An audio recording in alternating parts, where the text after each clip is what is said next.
Hi students, so today I am going to discuss this complex number chapter, okay, and this is my part 3 video. So now I am going to discuss most 5 problems. So see the first problem.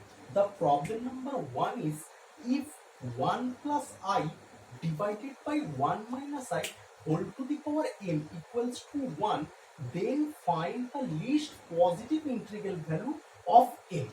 Okay, so see how to solve this type of problem. 1 plus I divided by 1 minus I. So the conjugate of 1 minus I is 1 plus I. So we multiply by 1 plus I. Numerator and denominator. And to the power m is there. So we will put to the power m equals to 1.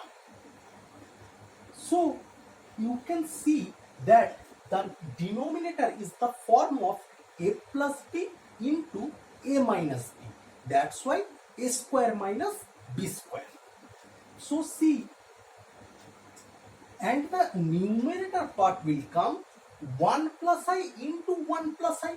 That means 1 plus I that whole square.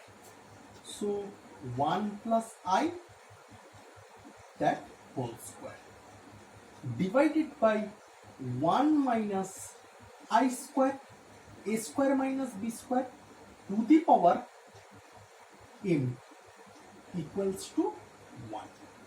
So this is the 1 plus I that whole square. That means a plus b that square. So we can write a square, that means 1 square, b square means I square means minus I, and plus 2y.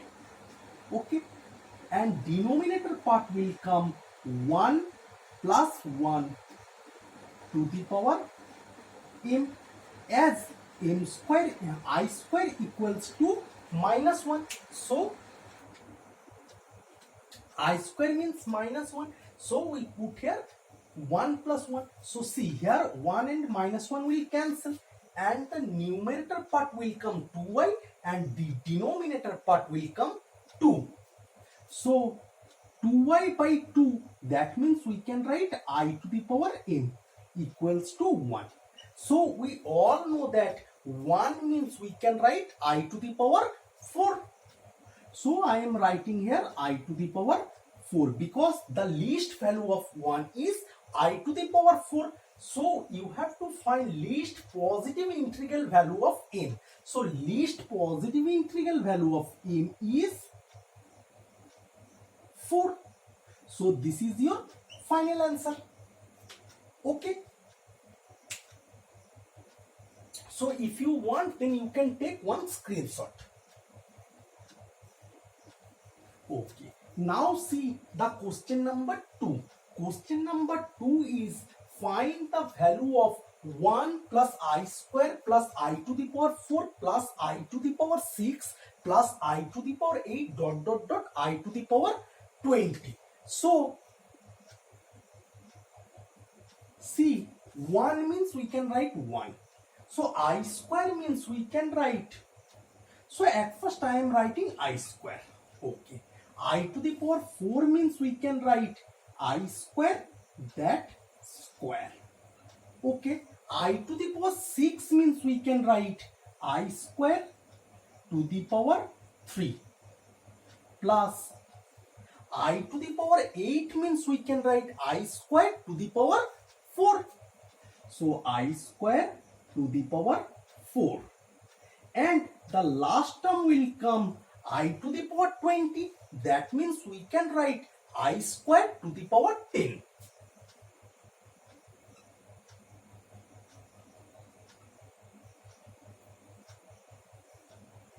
So now see, 1 plus I square means minus 1. Okay. Now see, I square means minus 1 to the power 2. Minus 1 to the power even number. That means we will get plus 1 and minus 1 to the power odd number, that means we will get negative 1. So here I square means minus 1, 2 is even number, that means we will get plus 1. I square to the power 3, that means that is odd number, so we will get minus 1. Here also plus 1. So plus dot dot dot plus 1. Now see this part. Okay, if you see this part, then this cancel, this cancel. So here see we 1, 2, 3, 4. We just think the 4 terms. So if we think the 4th term, that means this addition equals to 0. But here is I squared to the power 10, that means 10th term. So if 4th term summation result is 0, that means 10th term summation result also 0. So this total term value is 0. So 1 plus 0 equals to 1. So this is your final answer. If you want, then you can take one screenshot. Okay. Now see the question number 3.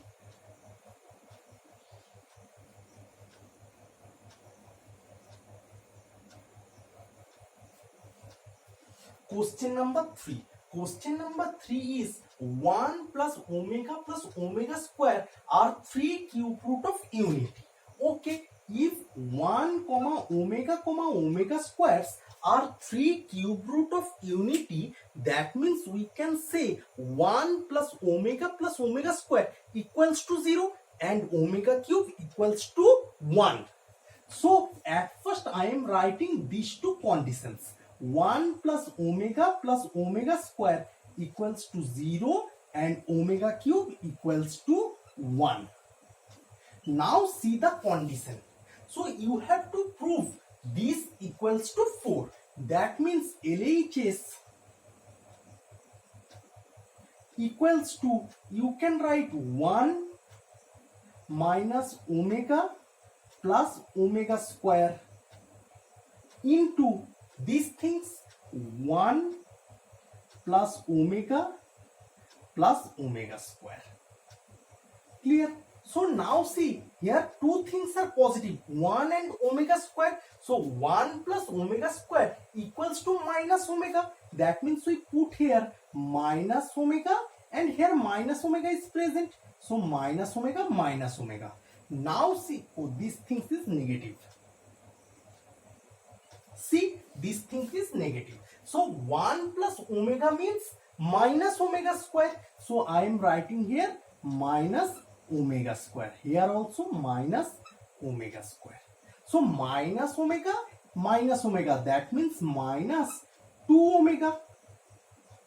And these things will come minus 2 omega square. So if we multiply these things, then we will get 4 omega cube. So omega cube equals to 1. That means 4 into 1, that means 4. So this is the right hand side. So hence proved.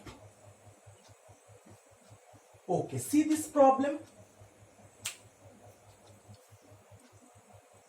Okay. Just now I have solved question number 1, 2 and 3. Okay. Today I will solve total 5 problems. Okay. That means 1, 2, 3, 4, 5. Each and every problem came in your exam. Okay. So everyone please see the questions very carefully. These questions are very much important for your board exam and also for your joint entrance exam. Okay. Now see question number 4. Question number 4 is if x plus iy equals to a plus ib divided by a minus ib. Okay. So given condition is x plus iy equals to a plus ib divided by a minus ib. Clear? Now I am taking the conjugate of these things.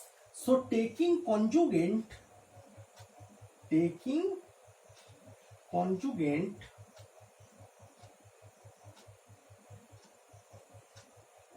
so we can write x minus iy.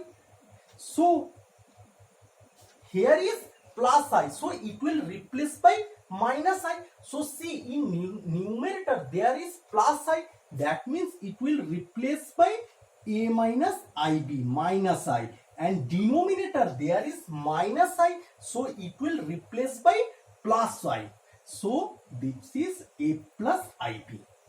Okay, so this is one equation and this is one more equation. So now you have to multiply these two equations. So I can write x plus iy into x minus iy, okay, equals to a plus ib divided by a minus ib, and here a minus ib divided by a plus ib. Clear? So this left hand side is the form of a plus b into a minus b, that means a square minus b square. So it will come x square minus ix iy, that whole square, equals to a plus ib, and this a plus ib will cancel, and here this a minus ib and a minus ib will cancel, so we will get 1. So see, here we can write x square minus I square y square. I square means minus 1, so we can write minus into minus 1, that means plus. So x square plus y square equals to 1. So this is your final answer. So hence proved. Okay, now see the question number 5.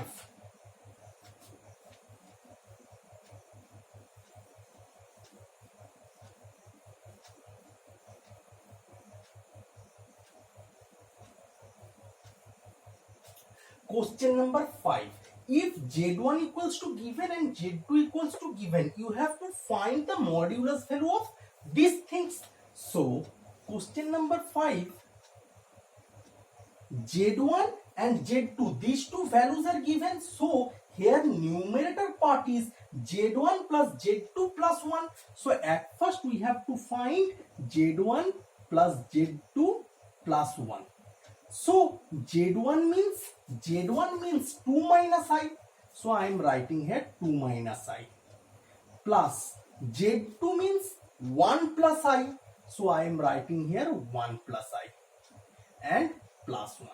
Okay, so here plus I and minus I will cancel. So we will get 2 plus 1, 3 plus 1, that means 4. Okay. Now see the denominator part.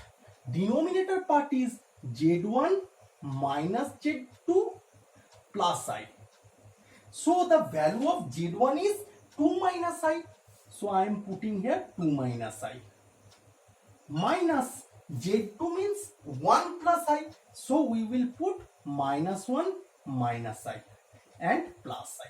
So this minus I and plus I will cancel. 2 minus 1, that means 1 minus I.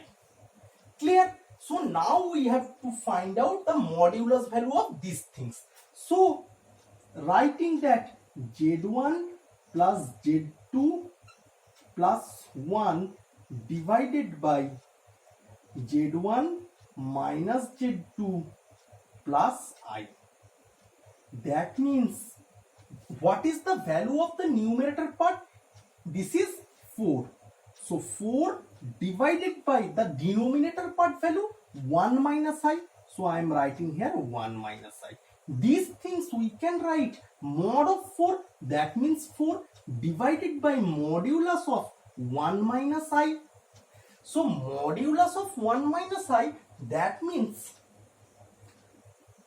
root under 1 square plus coefficient of I, that square. So coefficient of I is minus 1. So minus 1, that square.